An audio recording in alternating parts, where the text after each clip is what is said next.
I bought my wedding ring back from a pawn shop owner the day after my wedding, and I'm staring at the fake one still on my finger. The security footage shows my wife Sarah walking in last Tuesday with the real ring, my great-grandfather's ring, and walking out with an envelope of cash. She married me yesterday with a counterfeit on her lips and another on my hand, and I need to figure out what the hell I'm going to do about it. Part 1. The purchase. I stood in that pawn shop for another 20 minutes, negotiating to buy back my own ring. The owner, his name was Lou, felt bad enough about the situation that he only charged me what he'd paid Sarah. $1,500, he said. That's what I gave her. It's worth more, but hell, kid, this is messed up. I paid cash, watched him unlock the case, hand me the ring. The weight of it was familiar, comforting. I'd worn this ring at every family gathering since I was 16, when my dad passed it down to me. 3 generations of Vance men had worn it, and Sarah had sold it for $1,500. I slipped it in my pocket, kept the fake on my finger, went next door to pick up my watch, the watch Sarah had given me yesterday, as a wedding gift. A Rolex Submariner. $12,000, she'd said. She'd saved for months. Had she? The jeweler handed me the box. Beautiful piece, he said. Your wife has good taste. Yeah, I said. She does. I drove home in a fog. We lived in my condo, the one I'd owned for 6 years, the one with a view of the harbor, the one worth about $1.2 million. No mortgage. Paid in full with my inheritance. Sarah's car was in the parking garage. She was home. I sat in my car for 10 minutes, just thinking, trying to be analytical, trying not to panic. The data. Sarah sold my ring 6 days before the wedding. She replaced it with a fake. She insisted on no prenup. We'd known each other for 6 months. She'd moved in 3 months ago. We got married yesterday. The conclusion was obvious, but I didn't want it to be true. I went inside. Sarah was in the kitchen, making dinner. She was wearing one of my old shirts, her hair up, barefoot. She looked perfect, like a wife, like my wife. Hey, babe, she turned, smiling. How was the watch thing? Good, fine. I set the box on the counter. Let me see. She opened it, admired the watch on my wrist. Perfect. God, you look good in that. Thanks. She kissed me. I kissed her back, automatically. My mind was racing. I'm making that pasta you like, she said. Figured we earned a nice dinner after all the wedding craziness. Yeah. You okay? You seem weird. Just tired. Well, go relax. Dinner's in 20. I went to the bedroom, sat on the edge of the bed, pulled out the real ring, looked at it, then looked at the fake on my finger. They were nearly identical. If I hadn't seen them side by side, I might never have noticed. The fake was slightly lighter, the diamonds slightly less brilliant, but good enough to fool someone who wasn't looking closely. How much had it cost to make? A few hundred, probably, maybe less. Net profit for Sarah, at least $1,200, maybe more, but that wasn't the point. The point was the ring itself, an irreplaceable family heirloom. The point was the lie. The point was what it meant. I heard Sarah humming in the kitchen, happy, content. I put the real ring in my nightstand drawer, went back out to the living room. We ate at the dining table. Sarah had lit candles, poured wine, put on soft music. This is nice, she said. Just us. Finally. Yeah, I know the wedding was small, but I'm glad we did it that way. Intimate, you know. Just the people who matter. 30 people. Her side had been sparse. A few friends. No family, except her sister. My parents aren't in the picture, she'd said early on. It's complicated. My side had been bigger. My mom, my siblings, aunts, uncles, cousins, the Vances. Your family's great, Sarah said now. Your mom was so sweet to me. She likes you. I hope so. I want them to like me. She reached across the table, squeezed my hand, the hand with the fake ring. I want to be a good wife. I want to make you happy. You do. Do I? She tilted her head. You've been quiet since you got home. Just processing. Big day yesterday. The biggest, she smiled. Mrs. Vance. I'm still getting used to it. Mrs. Vance. She'd taken my name. Insisted on it, actually. I want to be part of your family, she'd said. I want that connection. Had she meant it, or was it part of the plan? Sarah, I said carefully, can I ask you something? Of course. The watch. The Rolex. That must have been expensive. It was worth it. You deserved something special. Where'd you get the money? She blinked. What? I'm just curious. You said you'd been saving. I didn't realize you had that much saved. I've been working, babe. I've been careful with money. Sarah worked as a freelance graphic designer. Made decent money, but not Rolex money. Not unless she'd been saving for years. We'd been together for 6 months. I just want to make sure you didn't strain yourself, I said. If you need help with bills or anything, I'm fine. Her voice had an edge now.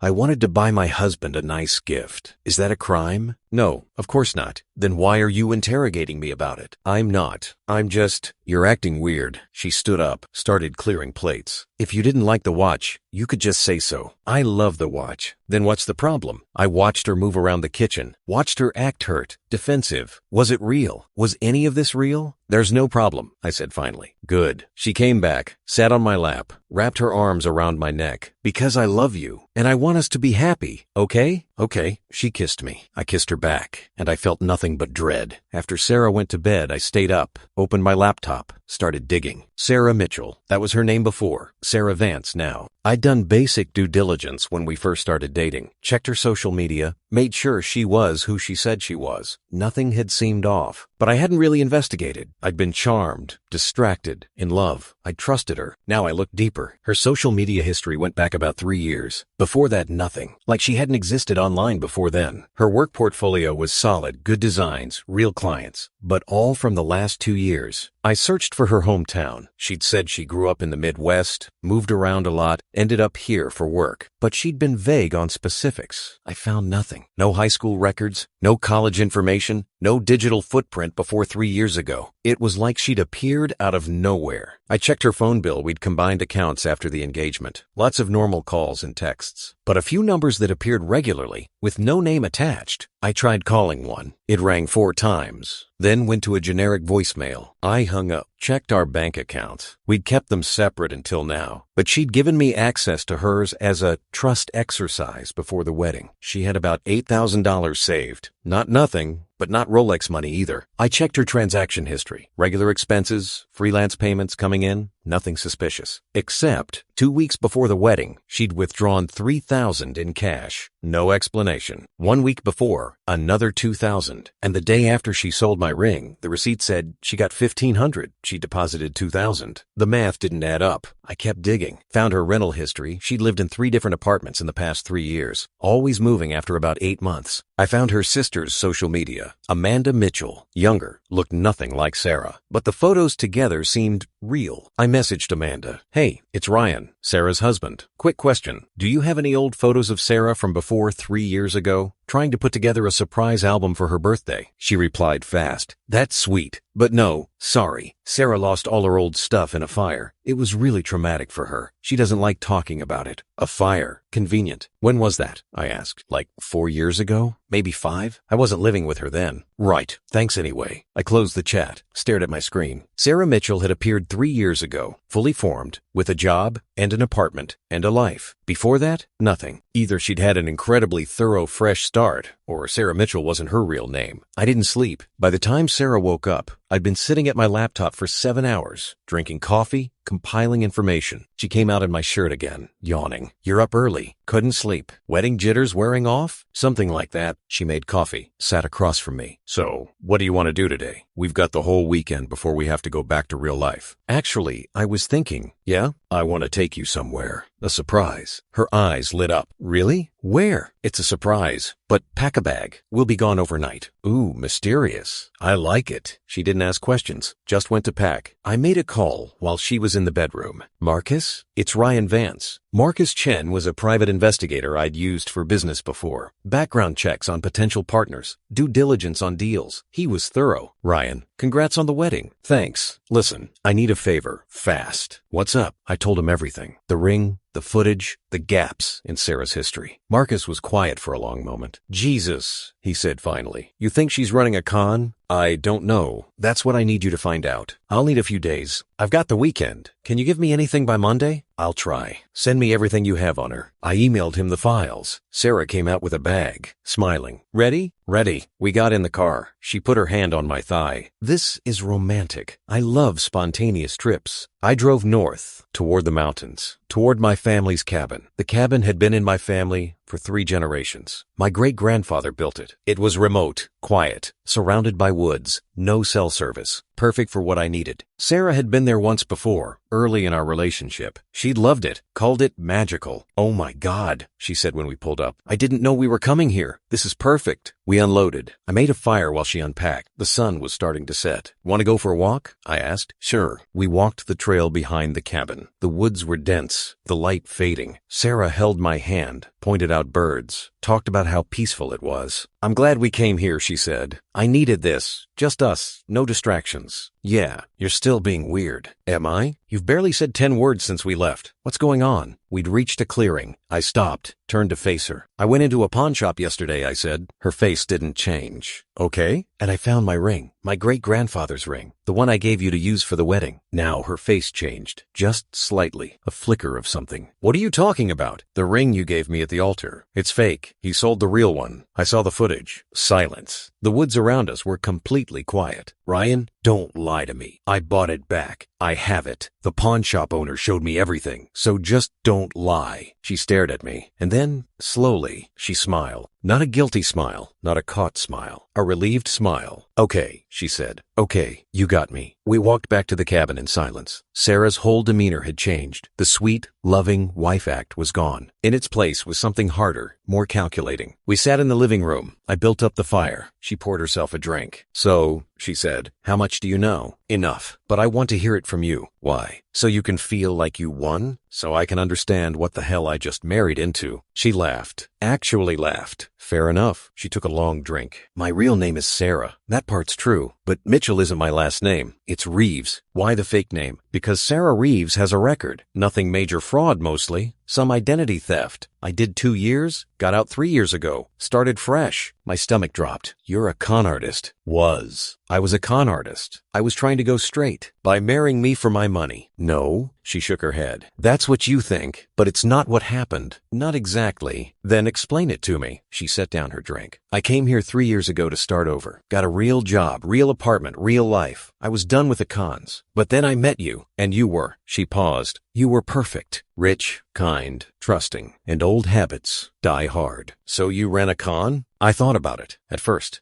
I thought about getting close to you, marrying you, taking what I could and disappearing. That was the plan. Was? I fell in love with you, you idiot. Her voice cracked. I actually fell in love with you. And I thought, maybe I can do this for real. Maybe I can be Sarah Vance and leave Sarah Reeves behind forever. Except you sold my ring. I panicked. She stood up, paced. The wedding was coming up, and I kept thinking about my old life, and I got scared. What if you found out? What if you left? I needed insurance, backup money, just in case. So you sold my family heirloom? It was stupid. I know it was stupid, but I was scared, and old patterns kicked in, and I did it without thinking. You had time to get a fake made. I had it made years ago. I've always kept replicas of valuable things. It's a habit from before. I stared at her. You expect me to believe you love me. I do love you. You can't love someone and con them at the same time. I'm not conning you. Not anymore. I was going to tell you. After the wedding, after things settled, I was going to come clean about my past. I swear, I don't believe you. Then why did I take your name? Why did I agree to no prenup? If I was planning to run, I'd have insisted on one. Prenups make divorce easier. No prenup means I'm stuck with community property laws, which means everything gets split down the middle. If I was conning you, I'd want clean separation. I hadn't thought of that, but it made a twisted kind of sense. The watch, I said. Where'd you get the money? I sold some things from my old life. Jewelry, mostly. Stuff I'd kept as insurance. I wanted to give you something real, something that showed I was committed. By selling stolen jewelry, it wasn't stolen. It was mine. From before. From your cons. Yes. We sat in silence. The fire crackled. I know you have no reason to believe me, Sarah said quietly. I know I destroyed any trust we had, but I'm telling you the truth now. I love you. I want this marriage to work. I want to be Sarah Vance forever. Even if I believe that and I don't, you're a felon. You lied to me about your entire past. You sold my ring. How am I supposed to come back from that? I don't know, but I want to try. Why should I? Why shouldn't I just have this marriage annulled and move on? Because you love me too, she said. I know you do. The last 6 months were real. Our connection was real. I lied about my past, but I didn't lie about my feelings. We stayed at the cabin all weekend. Barely spoke. Sarah slept in the guest room. I stayed up both nights, thinking. The data was clear. Sarah was a con artist with a criminal record who'd lied about her entire identity. She'd married me under false pretenses. She'd sold my ring. Any reasonable person would walk away. But I kept coming back to one thing, the prenup. She'd refused one, adamantly, and her explanation made sense. Prenups protect individual assets, which is exactly what a con artist would want. Community property meant everything got tangled together. It meant commitment, not exit strategy. I called Marcus Sunday morning, hiking far enough to get cell service. What'd you find? A lot. Sarah Reeves, formerly Sarah Goldman, did 18 months in prison for fraud. Got out 3 years ago. Clean record since. No outstanding warrants, no current investigations. She's been working legitimate jobs, paying taxes, the whole thing. Her past cons? Classic romance scams. Found lonely guys, got close, took money and valuables, disappeared. She was good at it. Hit maybe a dozen guys over 5 years before she got caught. Jesus. But here's the thing. She could have done it to you and gotten away. She had plenty of opportunities. She moved in with you, had access to your accounts, knew your assets. If she wanted to run a con, she already would have. So what's your read? Either she's playing the longest con I've ever seen, or she's actually trying to go straight. My money's on the second one. She's too embedded in your life, too trackable, too visible. It's a terrible con if it is one. What should I do? That's above my pay grade, man. But for what it's worth, people change. Not often, but sometimes. I hung up, hiked back to the cabin. Sarah was sitting on the porch, reading. She looked up when I approached. I made a decision, I said. Yeah? I'm not filing for annulment. Not yet. Hope flashed across her face. Really? But we're not moving forward like nothing happened either. You're going to tell me everything, every detail of your past, every con you ran, every lie you told. Complete transparency. Okay, yes, I can do that. And you're getting the money together to pay me back for the ring. All of it. Whatever you got for it. Plus whatever it'll cost to have the fake disposed of properly. Absolutely. And we're keeping our finances completely separate until I decide I can trust you again. If I ever decide that. That's fair. And if you lie to me one more time about anything, no matter how small, we're done. Immediately. No second chances. I understand. I mean it, Sarah. One more lie, and I walk. I won't lie, I promise. I sat down next to her. Why'd you really sell the ring? She was quiet for a moment. Because I've never had anything real. My whole life has been temporary. Temporary names, temporary homes, temporary relationships. Everything was disposable. And then I met you, and you gave me this ring that had been in your family for generations, and it was real, permanent. And I panicked because I didn't know how to be the kind of person who deserves permanent things. That's not an excuse. I know, but it's the truth. We sat there as the sun set. I didn't hold her hand, didn't touch her, just Saturday. I want this to work, she said quietly. I really do. Then prove it.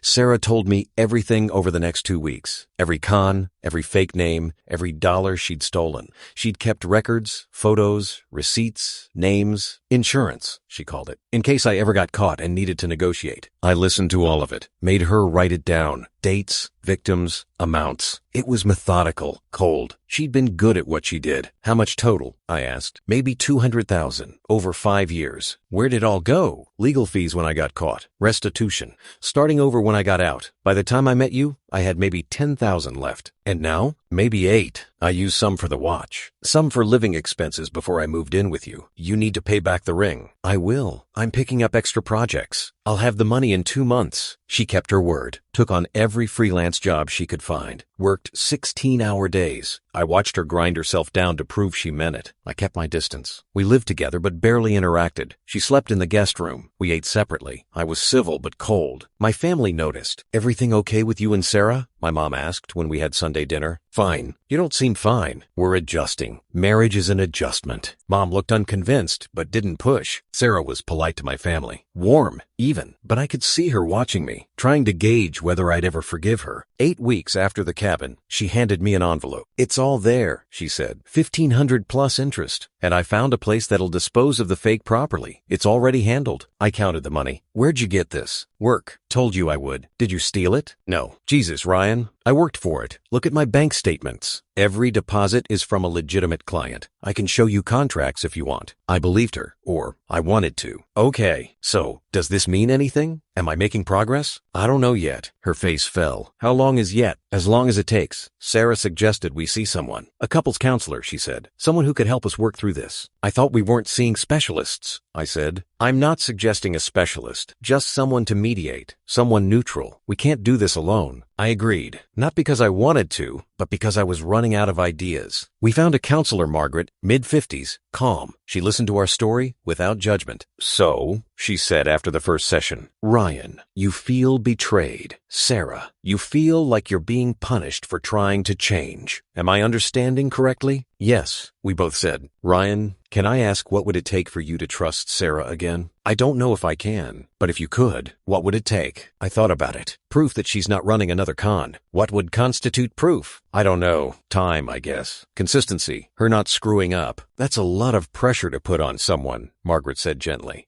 Asking them to be perfect indefinitely. She lied about her entire identity. She did, and that's serious. But she also came clean when confronted. She's been transparent since. She's working to make amends. At some point, you need to decide whether you're willing to move forward or not. I'm trying. Are you? Because from where I'm sitting, it looks like you're keeping her in purgatory. Not quite forgiving. Not quite leaving. That's not fair to either of you. I didn't have an answer. Sarah, Margaret turned to her. Why do you want this marriage to work? Because I love him. That's not enough. Why this man? Why this life? Sarah was quiet for a long moment. Because he made me want to be better. Everyone else I've ever known either enabled my worst instincts or was a mark. Ryan was the first person who treated me like I could be something other than what I was. And I want to prove him right. Even if he never fully forgives you? Even then, Margaret looked at me. That's pretty compelling, Ryan. Or it's part of the con. Is it? Margaret asked Sarah. No. How do I know that? I asked, frustrated. You don't, Margaret said. That's the thing about trust. It's a leap. You can gather evidence, you can be cautious, but at some point, you either jump or you don't. 6 months after the wedding, we had dinner at the restaurant where we'd had our first date. Sarah's idea. I want to recreate it, she'd said. Remind us why we did this in the first place. I agreed, mostly because I was tired of being angry. We sat at the same table, ordered the same meals. Sarah wore the same dress. Do you remember what we talked about that night? She asked. Some of it. You told me about your family, about your dad passing and leaving you the company shares,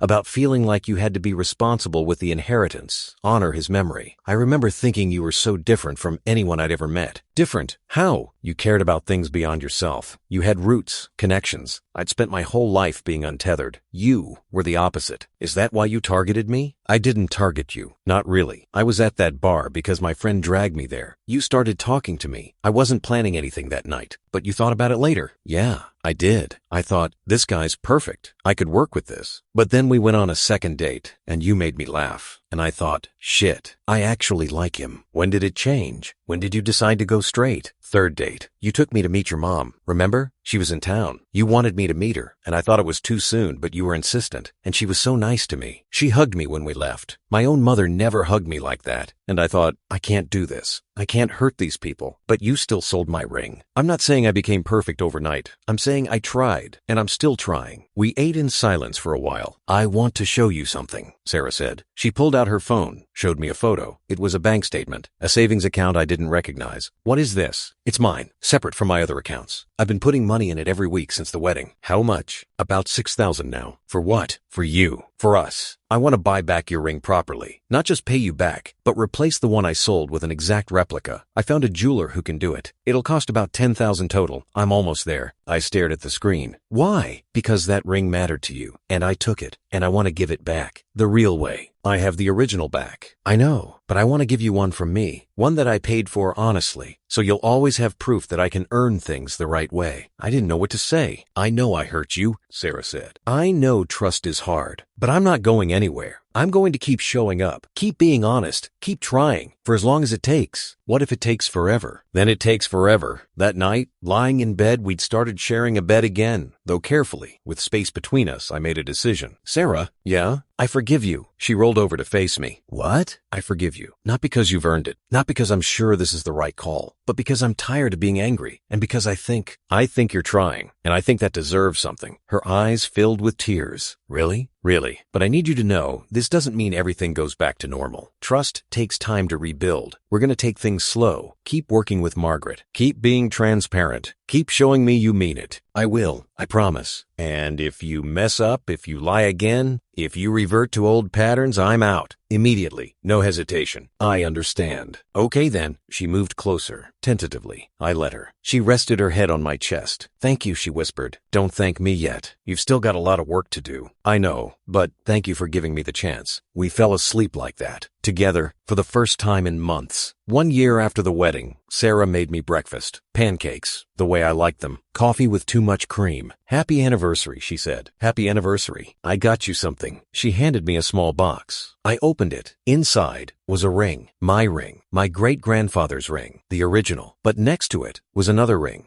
Nearly identical, but slightly different. Newer. I had it made, she said. An exact match. So you can have both. One from your family's past, one from our future. I picked up the new ring. It was perfect. Heavy, solid, real. How much did this cost? Don't worry about it. I saved, like I said I would. Sarah, just accept it. Please, I need you to accept it. I slipped it on my right hand. The original stayed on my left. 2 rings, 2 promises. Thank you, I said. You're welcome. We spent the day together, walked around the city, had lunch at a food truck, went to a movie. Normal couple things. Things we'd done 100 times before. But it felt different now. Lighter. Like we'd passed some invisible test. That night, I asked, "Are you happy?" "Yeah," she said, "I really am. Are you?" "Getting there. That's all I need. As long as you're getting there." 18 months in, Sarah came home late. Really late. 3 in the morning. I woke up when I heard the door. She was trying to be quiet, moving carefully through the apartment. "Where were you?" I called from the bedroom. She jumped. "Jesus, you scared me. Where were you?" "Out with Amanda. We lost track of time. Your phone was off. Battery died." I turned on the light. She looked fine. Not drunk, not disheveled, just tired. "Show me your phone." Her face changed, just slightly. "What?" "Show me your phone. If the battery died, show me. Ryan, show me." She pulled out her phone, turned it on. It powered up immediately. Full battery. My stomach dropped. "Sarah, where were you?" She sat on the edge of the bed, wouldn't look at me. "I went to see someone." "Who?" "An old friend. From before. From your condes." "Yeah." "Why?" "He called me. Said he needed help. Said he was in trouble. I told him no, but he kept calling. And finally, I agreed to meet him just to get him to stop." "What did he want?" "Money. He's in debt. He's desperate. He thought I could help."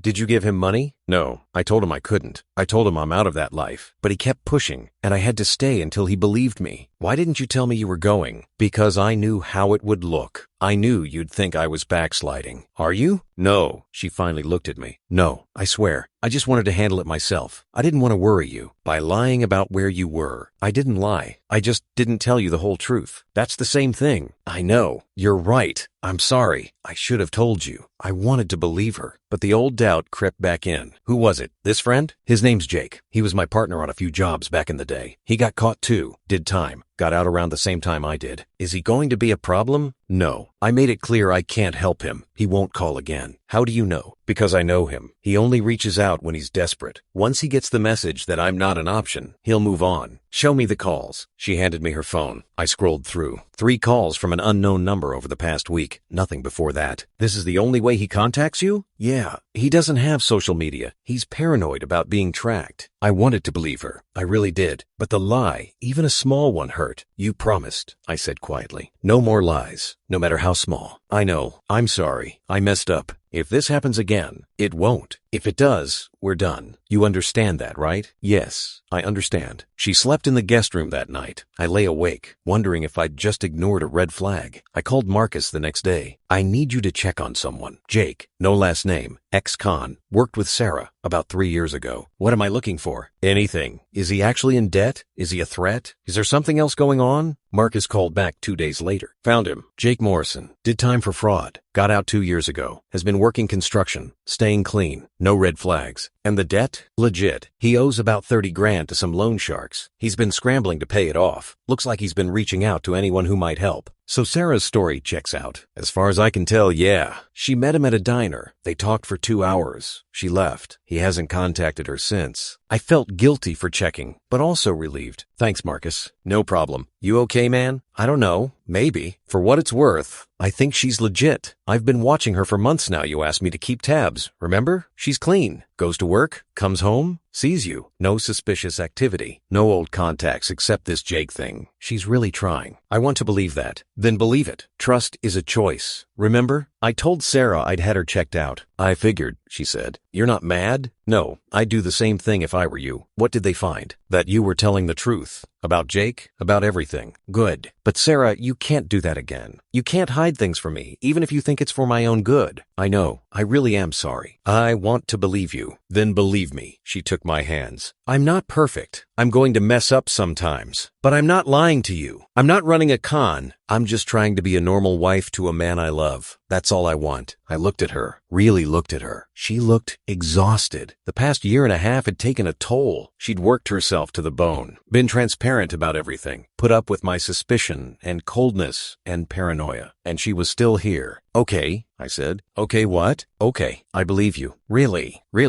But we need to set a rule. If anyone from your past contacts you, anyone at all, you tell me immediately, no matter what. Deal. And we keep going to counseling. Even though things are better, we keep going. Absolutely. And you keep being honest about everything, even the stuff you think I don't want to hear. I will. I promise. We held each other for a long time, and I felt something shift. Not complete trust, not yet, but the beginning of it. The willingness to try. 2 years after the wedding, we took a real honeymoon. We'd skipped it originally, too busy, too broke, too much chaos. But now things were stable. Sarah's business was thriving. My work was good. We had savings. Where do you want to go? I asked. Anywhere, as long as it's with you. We chose a beach resort. Nothing fancy, just a week of sun and relaxation. A reset. The first day there, Sarah barely left the room, just sat on the balcony staring at the ocean. You okay? I asked. Yeah, just. I've never had this. Had what? A real vacation. With someone I love. Without it being fake or part of a plan. This is just us being here. And it's overwhelming. Good? Overwhelming? The best overwhelming. We spent the week doing nothing important. Swam, ate, read books, made love, talked, real conversations about real things. Our future. Kids maybe. Whether we wanted to move to a bigger place. What our lives might look like in 10 years. I want a dog, Sarah said one night. Yeah? Yeah. I've never had a pet. Always moved around too much. But now I want roots. A home, a dog, maybe a garden, normal things. We can do that. Really? Really. We'll get a dog when we get back. She smiled. A real, unguarded smile. I love you. I love you too. And I meant it. Fully. Without reservation. For the first time in 2 years. We got a dog. A rescue. A mutt. 3 years old. Sarah named him Charlie. She loved that dog more than anything. Took him everywhere. Trained him. Spoiled him. Watching her with Charlie, I saw a side of her I'd never seen before. Soft. Nurturing. Completely present. He's lucky to have you, I said one day. I'm lucky to have him. He doesn't care about my past. He just loves me for who I am now. I love you for who you are now, too. I know. But it took you a while to get there. Can you blame me? No, I don't blame you for anything. 3 years in, things were good. Really good. We had routines, inside jokes, plans. Sarah's business had grown. She'd hired an assistant, was making real money. I'd gotten a promotion at work. We'd bought a house, a real house, with a yard for Charlie. One night, unpacking boxes in the new place, Sarah pulled out a photo album I'd never seen before. What's that? I asked. My old life. I kept some photos. Figured I should show you. Complete transparency, right? She opened the album. Photos of her younger, with different hair, different clothes. Photos of her with people I didn't recognize. Some of them were clearly Mark's awkward poses, forced smiles. That's Jake, she said, pointing. That's me and him in the early days. We thought we were so clever. How old were you? 22. Stupid. And broke. And angry at the world. What made you stop being angry? Prison, mostly. And then meeting you. Hard to stay angry when someone treats you like you matter. I flipped through more pages. Do you miss it? That life? Sometimes. Not the cons, but the freedom. Not having to answer to anyone. Not having to be responsible. But then I remember how empty it was. How lonely. And now? Now I have you. And Charlie. And this house. And a life that's real. I wouldn't trade it for anything. 4 years in, Sarah got a call from an unknown number. She put it on speaker without me asking. Hello? Sarah? It's Diane. Sarah's face went white. Diane. Yeah, long time. Listen, I need a favor. I can't help you. You haven't even heard what I need. Doesn't matter. I'm out. You know I'm out. Come on, it's one job. Easy money. Just like old times. No, Sarah, I'm desperate. I've got debts. Bad people looking for me. Then go to the authorities. Get help. But don't call me. Authorities? Jesus, you really have gone soft. Yeah, I have. And I'm happier than I've ever been. So lose this number. Sarah hung up. Looked at me. Who was that? I asked. My old partner. We ran cons together for about 3 years. She got caught after I did. Just got out, I guess. And nothing. I told her no. "Are you okay?" "Yeah, actually, yeah. It was easier than I thought it would be." Saying, "No, I'm proud of you." "Yeah?" She smiled. "Me too." 5 years after the wedding, Sarah told me she was pregnant. We'd been trying for about 6 months. It felt like the right time. The business was stable. The house was set up. We were ready. "Are you sure?" I asked, staring at the test. 3 tests, all positive. "I'm sure." I picked her up, spun her around. Charlie barked, excited by the energy. "We're having a baby," I said. "We're having a baby." That night, lying in bed, Sarah said, "I'm scared." "Of what?" "That I'll mess this up. That I'll be a terrible mother. That my past will somehow affect our kid." "You're not going to mess it up." "How do you know?" "Because you're the most dedicated person I know. You rebuilt your entire life from nothing. You earned my trust back after losing it completely. If you can do that, you can do anything. I want to be good at this. You will be. And I want our kid to grow up with the kind of family you had. Stable, loving, real. They will." She put my hand on her stomach. "No more secrets. No more lies. Just us. Our family." "Just us," I agreed. Our daughter was born on a Tuesday in March. 7 pounds, healthy, perfect. We named her Grace. When she was 3 days old, Sarah asked me to bring her the ring box from my nightstand. "Which one?" I asked. "Both." I brought her the box with my great-grandfather's ring and the box with the replica she'd made. "Open them," she said. I did. Inside the replica box was a note. "Ryan, this ring was made with money I earned honestly. Every dollar came from legitimate work. No cons, no shortcuts, no lies. I wanted you to have proof that I can build something real. But more than that, I wanted you to know that you gave me something no one else ever did. A chance to be better. And I took that chance. I became someone worthy of wearing your name. I love you. I've loved you since that first date, even when I was too broken to admit it. And I'll love you until the day I die. Thank you for believing in me. Asterisk. Yours, Sarah Vance." I looked at her, holding our daughter, and I felt overwhelmed. "When did you write this?" I asked. "The day I ordered the ring, 4 years ago. I wanted you to have it when the time was right. And now's the time? Now's the time. Because now you know completely, fully know,